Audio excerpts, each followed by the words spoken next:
How can we expand our own healing process? What's going on, everybody, today? How are you doing? I am Thomas, and welcome to my channel. I do educational videos on a number of different topics. At this point in time, we've been focusing on the teachings of the Tree of Life, and this is the diagram here that makes up the Tree of Life. You may have seen it before, and you may have seen it called the Hebrew Kabbalah, without the colors maybe. But this is the Tree of Life, which it's the same diagram, but very different interpretation, and goes back to at least ancient Egypt.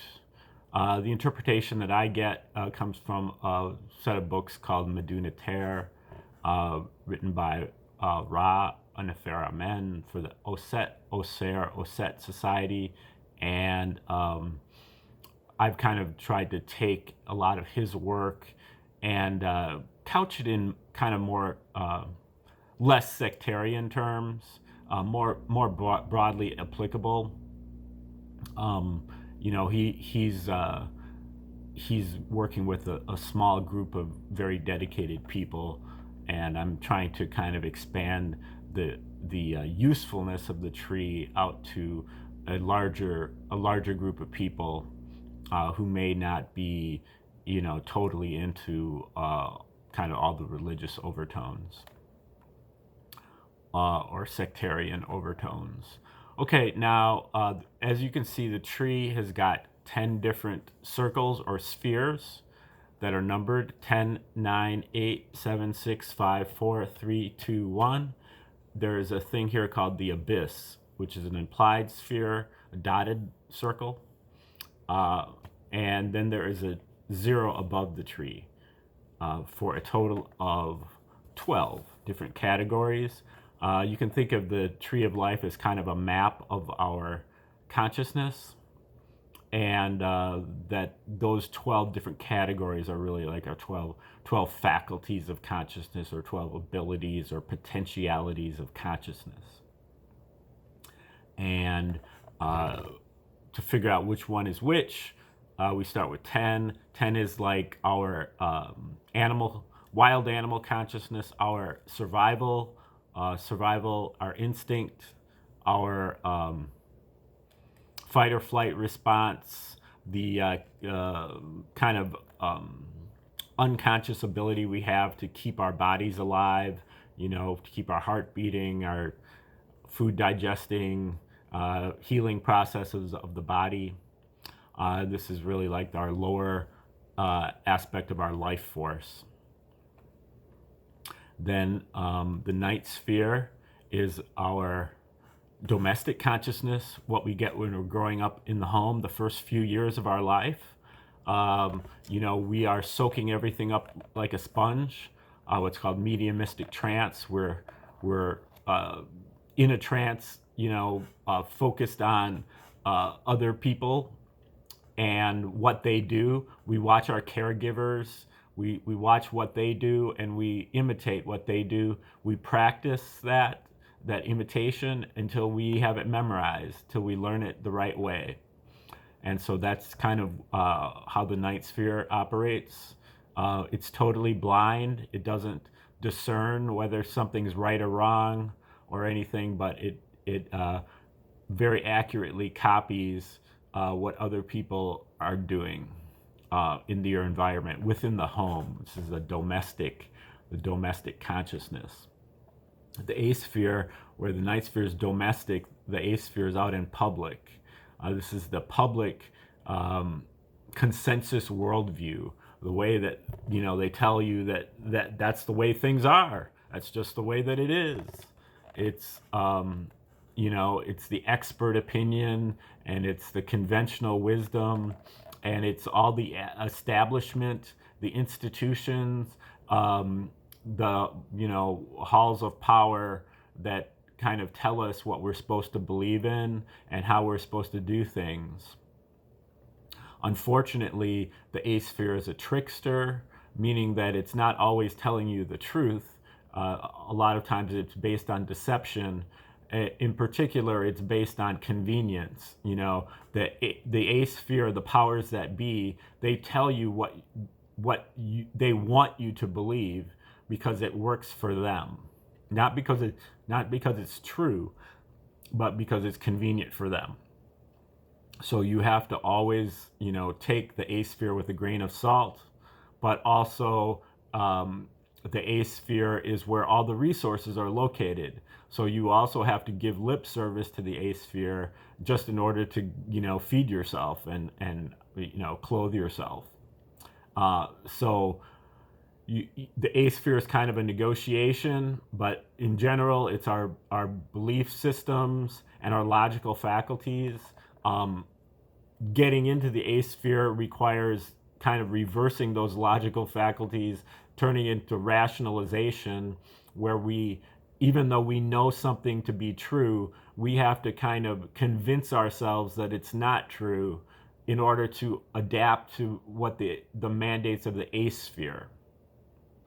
So, you know, the A-sphere is a tricky thing, and it would be fine to have the A-sphere as our belief systems and our logical faculty if it weren't so blown out of proportion. It's just that the A-sphere is kind of like, you know, puts itself up as it's everything, when it actually is just one of 12 different things that we have to draw from. Okay, now when we get to the A-sphere, if we, you know, get into the A-sphere and we recognize that it's not all it's cracked up to be, it's got all these different flaws to it, all these different fallacies to it, we can kind of peel off of this real world, the so-called real world, move over to the imaginary world. And so this is people who imagine something better than what's being offered in the A-sphere, and they try to come up with alternatives. And they use other aspects of the seventh sphere to do so, including imagination, also inspiration. Maybe they saw other people doing the same thing and that drew them over here. Intuition, beginning to be in contact with our you know, at least in initial contact with our higher self within, to be able to tune in to our, you know, to an inner faculty by wondering. We wonder about things, we have curiosity about things, and that enables us to get answers to questions that we pose from our intuition. At the start, our intuition only works on kind of simple questions, simple ethical questions, but if we exercise our intuition along with, you know, study and investigation, then we can learn to tap into the intuition for higher and more complicated answers. And that occurs more up here at 4 and 2. But at 7, we're really, you know, looking toward more simple answers. Then also the creativity and the pleasure principle, being able to put things together into pleasing arrangements for people.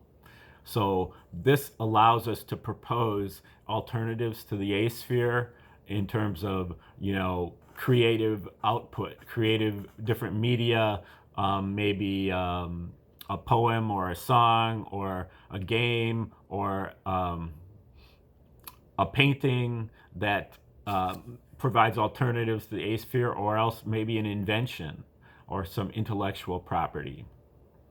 Also, the inspiration at the 7th sphere gets us to climb further up the tree toward the 6th sphere, and the 6th sphere is really the center here, and this is where we're already located here. If there was if this was a map, it would say you are here. And the 6th sphere is our free will faculty.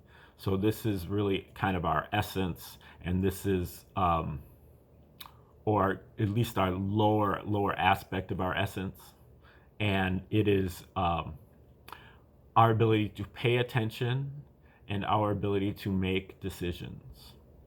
But when we when we find ourselves here, we find that we are generally paying attention to the lower part of the tree, the 8th, 9th, and 10th sphere, where we're accustomed to being. You know, this is our comfort zone. We grew up with this. We know the terrain. And so we spend our time paying attention to that. But if we can use the other part of our free will faculty, our ability to make decisions, we can decide to turn ourselves around and focus our attention up the tree toward our higher faculties instead of toward the lower faculties. So once we do that, we focused our attention on the next higher faculty, or 5. 5 is our sense of justice. And so this is really like karma. As you sow, so shall you reap. For every action, there's an equal and opposite reaction. What comes around goes around. You can think of it as a mirror right here at the end of the 5th sphere. If we're paying attention to this relationship with karma, karma can become our teacher, because it feeds back what we feed into it. And karma, what it feeds back is it feeds back waste, violence, and violation. And so if we act in a wasteful manner, we get waste back to us. If we act in a violent manner, we get violence back to us. If we're paying attention to all that, we can learn how to tweak our behavior in order to not get so much violence back, not to get so much waste back, because we're not committing that. We're not creating that karma in the first place. So we can use our attention along with our sense of justice to, clean up our actions so that they are more just. They do create less violence, waste, and violation. Okay, now the 4th sphere is similar in that the 5th sphere is the enforcement of the law. The 4th sphere is the articulation of that law. This is the natural law. This is how things really work in nature, not by decree or fiat, commandment here at the 8th sphere, where they're just kind of making it up. This is based on observation, investigation, experience, measurement.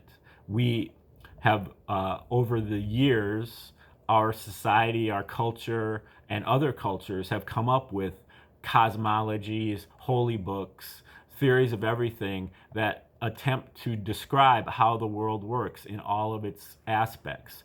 Who God is, where we came from, what we're doing here, where we're going, what's the purpose, and all these things, all these questions. Now, it doesn't mean that everybody got everything right.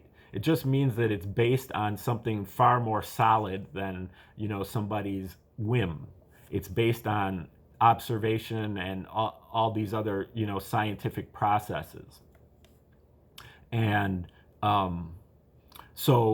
but it's still better for us to have a sample here, not to rely on just one cosmology, but to have knowledge of several different cosmologies so that we can, again, apply our intuition processes to really feel like what resonates with us, what resonates with our own experience, as well as the experience of our forefathers and all the people who came before that put together these different cosmologies.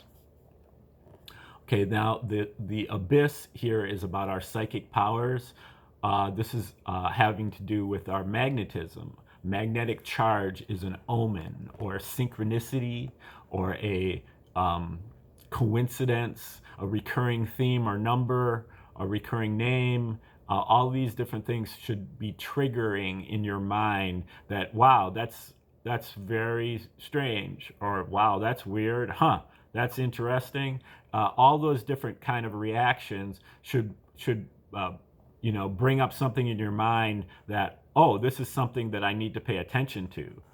And when you do pay attention to it, then you recognize that there is also a behavior or an action that is kind of required in addition to that recurring name. Like, oh, I need to introduce myself to this person. Oh, I need to say this word out loud, or I need to do it. It's going to make you put yourself out there. to kind of expose yourself to a certain extent, to make yourself a little bit more vulnerable. So it does require courage. Okay, so those are the two aspects: psychic receptivity to be able to notice the omen, and psychic heat to be able to act upon the omen. Okay, so those are the psychic powers. Then 3, 2, and 1 are really above the tree, or at the top of the tree, and they're really our divine faculties within. Omnipotence, all powerful; omniscience, all knowing; and omnipresence, all present, all at once, eternally. We approach this through sound and sound synchronization. We'll be talking about that some today. And to a limited extent, also, we'll be talking here about the second sphere. We tune into this through vision and through light, coherent light, being able to see all the way kind of through the mind, because the mind is so calm that we can see the image of the higher self, or the center, our deepest center, which is the first sphere. Okay, so at the second sphere, this is omniscience, all knowing; wisdom, our ability to solve problems. And our wisdom arises from being able to see the higher self. And then the first sphere, omnipresence, all present, all at once, eternally, everywhere, is as a result of being able to be at our deepest center. Okay, so see our deepest center, be our deepest center. And this is the unifying faculty, because once we arrive at our deepest center, we recognize that what's at our deepest center is the same as what's at everybody else's deepest center. And so this unifies us with all, and it makes us omnipresent, because what's at our center is in one place, but what's at everybody else's center is at every other place. So we are, we encompass everywhere. Okay, then the 0 above the tree is like what the creator reserves for itself. It has to do with nothingness and with the mystery. And it basically is part of the creator, of the creator, but it is not part of the universe. So it's the part of the creator that's not in the universe. Okay, now that's the beginner's lesson on the Tree of Life. To take it to another level of kind of learning, of and maybe an intermediate level of advancement, we want to fractalize the tree. So you take the whole tree. The tree claims to be able to, you can apply the tree to anything. So what we're doing here is we're applying the whole tree to each one of the spheres. So we take the whole tree and apply it to the 10th sphere. We take the whole tree and apply it to the 9th sphere. We take the whole tree and apply it to the 8th sphere, and so on, for a total of, so you have 12 here, 12 here, 12 here, and so on, for a total of 144. I refer to these as our fractal faculties, or stages of life, history, spirituality, and consciousness. And those are what I go through as we go through these different lessons in the second part of each, maybe the last quarter of each one of the broadcasts here is going through one of the 144 different fractal faculties each day. So today we're going through number 106. How can we expand our own healing process? And then when you figure out number 106, this is in the 3rd sphere. Okay, so that's about omnipotence, all powerful. And we tap into this through sound, synchronized sound. And then it's the 2nd fractal of the 3rd sphere. So it's the 2nd aspect within this 3rd sphere. So within the omnipotence, we have a fractal that is really omniscient, or all knowing. and tapped into through vision. And so this is really kind of like a combination of those. It's number 106, called Shamanic Journeying. Stage number 106 is about sustained synchronization deployed internally, leading to miraculous self-healing of mental and physical illness. Through the experience, we can become a conduit for others to get better too. We spoke in tongues to get our voice. We've cured ourselves. Now we can cure others if they ask. Shamanism starts with curing oneself. We get into shamanism through desperation because of illness, mental or physical. But learning to use nature's powers to solve problems, especially music and rhythm, but also the elements, plants, and animals.